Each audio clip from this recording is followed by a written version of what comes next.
ఎన్ని ఆర్థిక ఎగుడు దిగుడు పరిస్థితులు వచ్చినా మీకు మొదటి తారీఖు నాడు జీతాలు ఇచ్చినా లేదా మీరు ఒక్కసారి ఆలోచన చేయండి మిత్రులారా. ఇది నేను గొప్పల కోసం చెప్పట్లేదు, మీకోసం గుర్తు చేస్తున్నా. నేను నా బాధ్యతను బాధ్యతాయుతంగా వ్యవహరిస్తున్నానా లేదా అని మిమ్మల్ని అడగడం కోసమే ఈరోజు ఈ అంశాన్ని మీ ముందు ప్రస్తావిస్తున్నా. మీరే కాదు, 58 సంవత్సరాలు ఉన్న ప్రభుత్వ ఉద్యోగస్తులను 61 సంవత్సరాలకు పెంచి ఆ రిటైర్మెంట్స్ అన్నీ 2024 నుంచి మొదలైనవి. మూలిగే నక్క మీద తాటికాయ పడ్డది అన్నట్టు మీ జీతభత్యాలకే నేను ప్రయత్నం చేస్తుంటే ప్రతి నెల 1000 కోట్లు రిటైర్మెంట్ బెనిఫిట్స్ కూడా నాకు మళ్ళీ మోపైనాయి. మా జగదీష్ కలిసినప్పుడల్లా 35 ఏళ్ళు సేవ చేసిరు సార్, పిల్లల పెళ్ళి ఉండే, ఆరోగ్యం లేదు, ఆపరేషన్ ఉంది, రిటైర్మెంట్ బెనిఫిట్స్ ఇవ్వకపోతే ఎట్లా సార్ అంటాడు. ఉండరా నాయన, ఉన్న జీతం ఇచ్చేటట్టు రిటైర్మెంట్ బెనిఫిట్స్ నేను ఎక్కడికి వెళ్తే వాళ్ళ, మరి ఏదన్నా నువ్వు ఆదాయం పెంచాలి కదా అని నేను.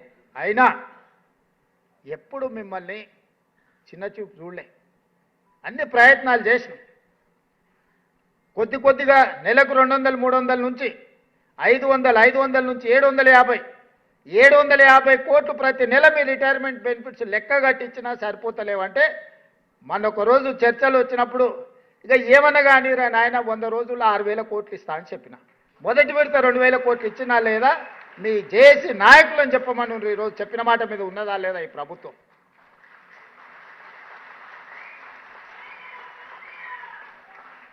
ఇదే కాకుండా మీ ఆరోగ్య భద్రత గురించి మాట్లాడితే అన్ని రకాల చర్చలు చేసి మిమ్మల్ని ఒక కమిటీ చేసి మా అధికారులను అందరినీ చేసి ఇంతకుముందే రామకృష్ణారావు గారు చెప్తారు, మొదటి సమావేశం 27 తారీఖు నాడు పెట్టుకున్నాం సార్, ఇక మొదలవుతున్నదే. ఏదన్నా చిన్న అవాంతరాలు వచ్చినా మీరు సూచన చేయండి. మా ఇంటెన్షన్స్ రాంగ్ లేవు, మా ఉద్దేశాలలో తేడా లేదు. అమలు చేసే క్రమంలో ఏదైనా సమస్య వచ్చినప్పుడు కూర్చొని చర్చించుకొని పరిష్కరించుకుందాం. మీరు వేరు నేను వేరు అన్న భావన నేను లేను. కొన్నిసార్లు నాకు కూడా తట్టకపోవచ్చు, కొన్నిసార్లు ఈ అంశాన్ని ఏ విధంగా పరిష్కరించుకోవాలనో బాధితులుగా మీకెక్కువ అనుభవం ఉండొచ్చు. మీ అనుభవాన్ని ప్రభుత్వంతో పంచుకుంటే ఆ సమస్యని తక్షణమే పరిష్కరించే బాధ్యత ఈ ప్రభుత్వం తీసుకుంటుంది. ఈరోజు మీ ఆరోగ్య భద్రత కావచ్చు, మీ రిటైర్మెంట్ బెనిఫిట్స్ కావచ్చు, మీ శాలరీస్ కావచ్చు, ప్రమాదవశాత్తు ఏదైనా జరిగితే జరగరాని దురదృష్టకర సంఘటన జరిగినప్పుడు ఈ ప్రభుత్వమే ఒక కుటుంబ పెద్దగా వ్యవహరించి మీ కుటుంబాన్ని ఆదుకునే మంచి ఆలోచనతోని ఈరోజు ఈ కార్యక్రమాలన్నీ కూడా తీసుకొని ముందుకు వస్తున్నాం.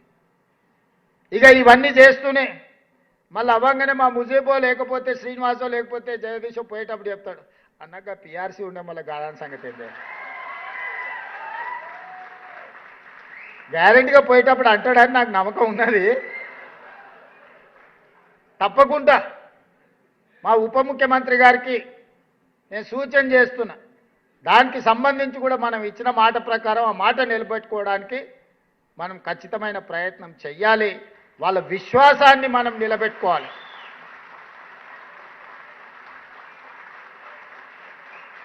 మీ విశ్వాసమే మా బలం.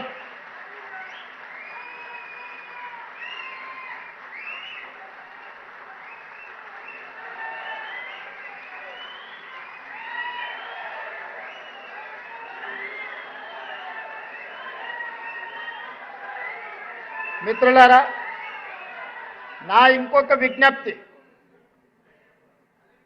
రోజుకొక గంట మనం అదనంగా పనిచేద్దాం. మనం ఏం బిల్లులు పెంచుతలేం, కానీ మన కట్టాల్సిన పన్నులు కొంతమంది కట్టగుట్ట తప్పించుకుంటున్నారు. తప్పించుకునేటోళ్ళని పట్టుకునే బాధ్యత మీదే, నాదైతే కాదు. ఆదాయాన్ని పెంచండి. ఆ పెంచిన ఆదాయాన్ని మీ అవసరాలు తీర్చడానికి నేను ఉపయోగిస్తా అని చెప్పి నేను మీకు మాట ఇస్తున్నా. ఈ మధ్యనే మా జిఎస్టీ ఆదాయం పెరిగింది. మా శ్రీనివాసరెడ్డి గారు స్టాంప్స్ అండ్ రిజిస్ట్రేషన్లు కొంత ఆదాయాన్ని పెంచిండు.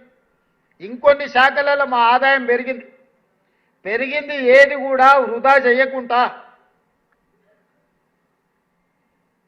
ప్రభుత్వ ప్రతినిధులుగా మీకే వాటిని ఖర్చు పెడుతున్నాం.